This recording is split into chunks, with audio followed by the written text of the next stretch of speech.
You're doing very well on this beautiful day in Sacramento. It's an honor to get a chance to stand before you.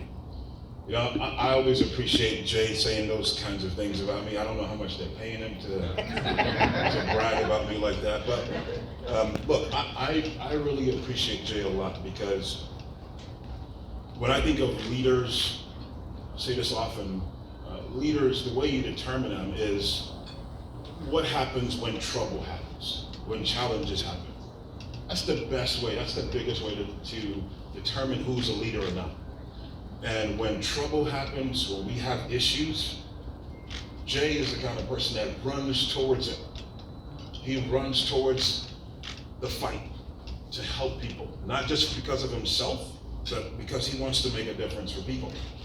And no better example of that than recent when the fires happened. I see Assemblymember Gibson here. But when the fires happened, one of the first phone calls that I got was from Jay King, Mr. King, saying, hey, all those homes that burned down in Altadena, what are we gonna do? How are you gonna help? I've got this idea, I've got this idea, I've got this idea. So many kudos, Jay, for continuing to be the leader that you are and fighting for people, especially people in need. Please give him a hand. Thank you so much.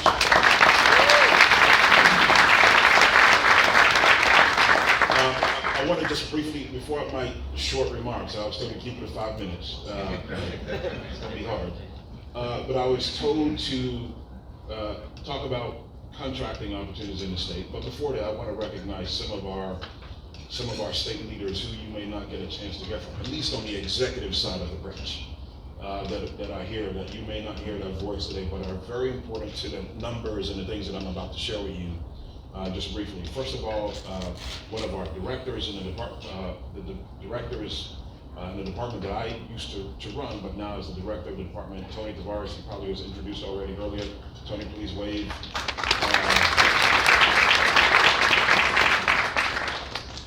Also, Velicita Clemens. Velicita? You're surprised I remember your last name. Her last name recently changed. Velicita Clemens, if you don't mind waving, everybody. She's chief of staff. Chief of staff at Caltrans. Tammy McGowan is right here in the front. She's deputy secretary for communications at CALSTA. And also, OSB. Are you going to speak? You're not speaking. Please stand. She's an important. You're not introducing her?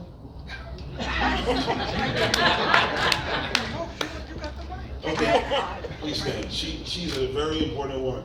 The person that's in charge of small business for the state. If you haven't had a chance to meet with her and work with her, she's a woman to definitely know. Please wave at everybody. Get a chance to know her whenever you get a chance. Oh, I'm sorry, I didn't say your name. Tara-Lynn Gray. Yeah. All right, so briefly, I was asked to share a little bit about contracting opportunities. I don't think anybody in this state, from the state government level, has as many opportunities for people, for small businesses to do work as we do on the transportation side. I don't think there's anybody. We do. We have those numbers.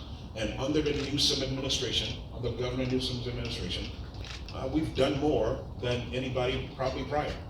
A lot of that is in due fact to what also President Biden did. President Biden was able to get IIJA, the Infrastructure and Jobs Act, put into law, and that also created a ton of additional opportunities. So I'm going to say very high level what you did. But when Governor Newsom came into office 2018, 2019, we were roughly at almost $500 million a year going to DBEs. Disadvantaged business enterprises, almost roughly $500 million. Last year, the last FYI, we were at roughly $1 billion. So the amount of money going to disadvantaged business enterprises within a 4 to 5 year period has doubled. $1 billion, more than any other state. That deserves a round of applause.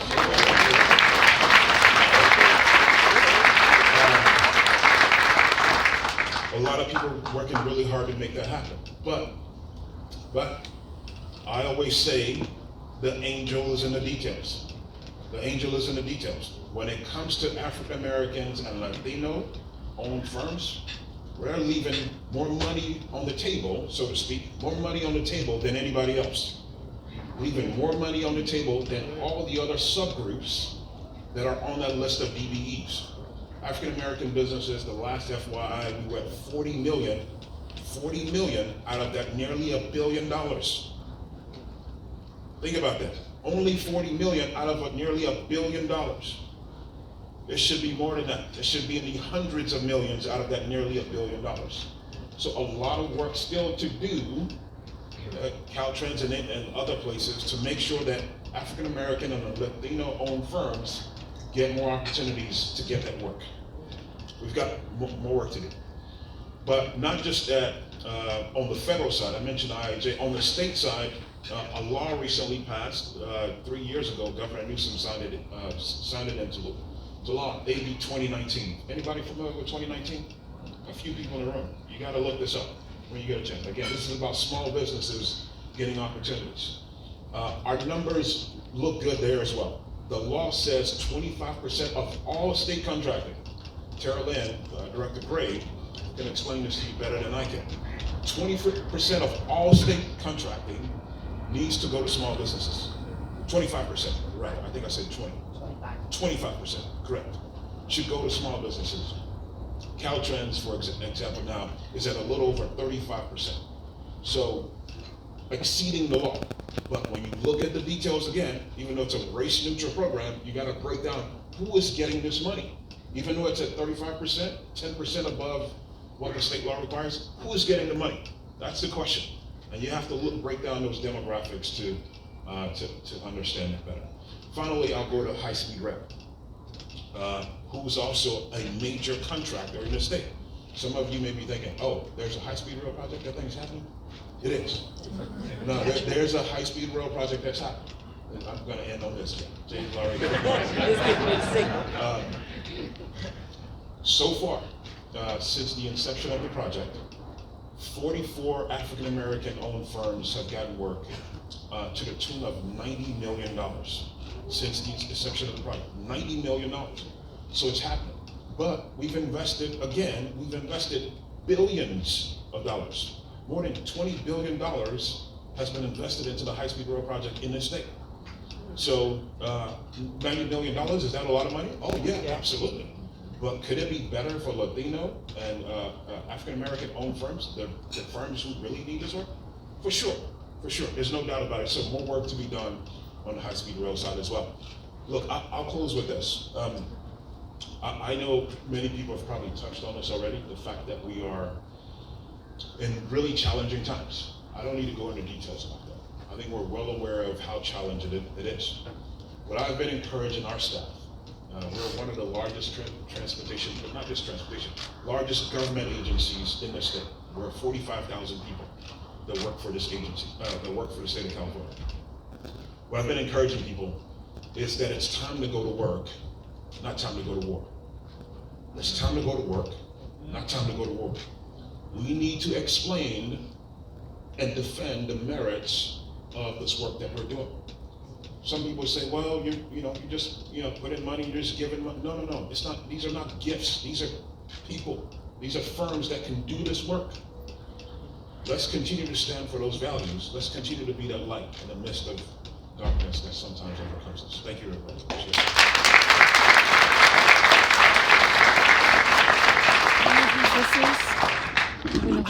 Oh, okay. I need this clear for the. Okay.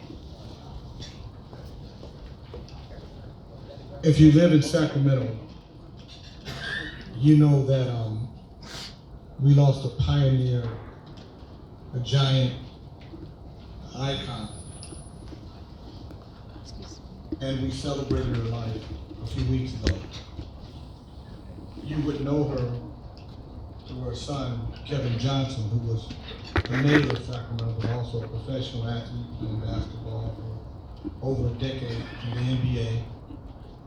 And everybody talks about Kevin as though he were a fierce competitor, and he just did that on his own. But his mama was bad. She was a great athlete. She was an incredible mother. But more importantly, a hard, consistent community leader that understood that literacy in our community was important. And that's why she created Underground Books. One of the few black bookstores that still exist in the country, let alone the state. And there was no way we could do this program and not acknowledge her and her contribution, not just to Sacramento, but to our state and to our country.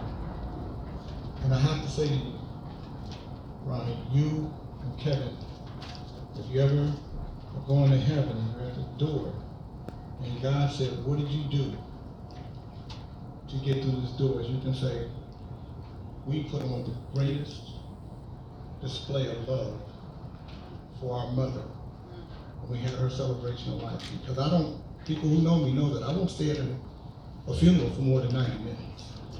My own funeral won't last more than 60. My kids already know that. This was a 3-hour funeral. And not only did I stay, I was moved so much that I said, we have to honor her. It was the most beautiful tribute to a parent or to a person that I have ever seen. It was magnificent and stupendous. And I just want you to know that. And I want to honor your mother today, Mother Rose. And if you could, just stand up and clap like you never clapped before for Mother Rose.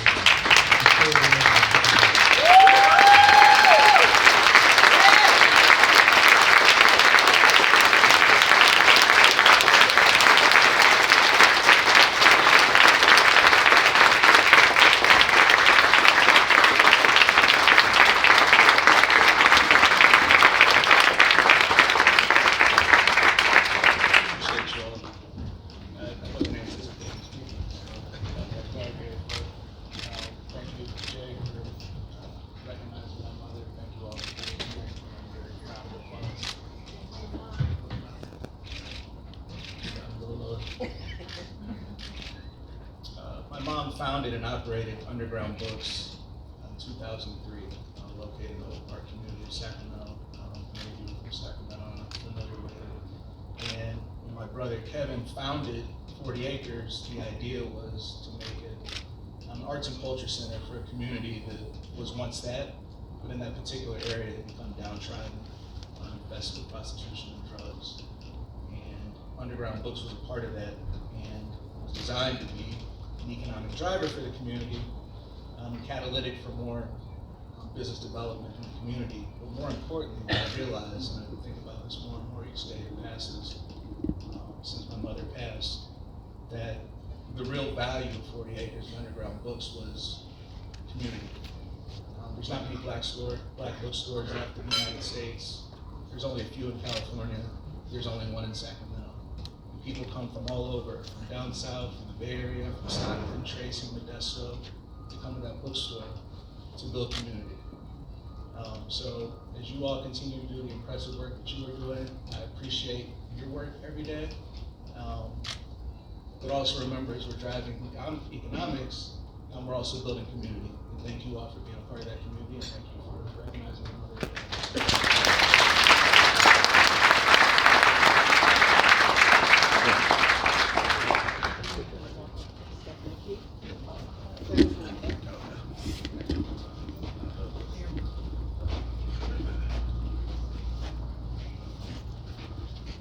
Okay, big smile, and check 2, and 3, big smile.